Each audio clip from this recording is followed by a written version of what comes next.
আজ বাবার বাড়ি থেকে নিজের বাড়ি বলো বা অন্য একটা বাড়ি সেখানে পৌঁছানোর দিন।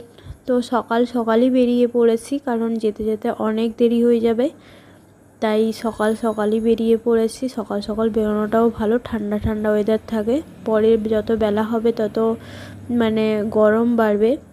আর এত সময় যে গাড়ি চালাচ্ছে তারও কষ্ট হবে, তারও রেস্ট নিতে হবে। তো সেই জন্য বেরিয়ে সেরকম কিছুই খাওয়া হয়নি, শুধু একটা জায়গায় একটুখানি ঘুগনি মুড়ি খেয়েছিলাম, যার ক্লিপ আমার নেওয়া হয়নি।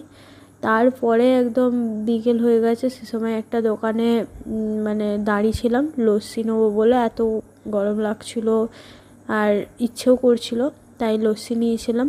লস্যি নিয়ে তারপরে আবার আমরা রওনা দিই। কিন্তু এবারে এমন হয়েছে, সকালবেলা 10টার দিকে মুড়ি খেয়েছি, তারপরে এত তাড়াতাড়ি আমরা পৌঁছে গেছি যে দুপুরবেলা যে ভাত খাবো, যে জায়গায় আমরা ঢুকে গেছি সেখানটার ভাতের হোটেল ফোটেল কিছুই নেই। তাই দেখি ওখানে বাড়ি পৌঁছে দেখব।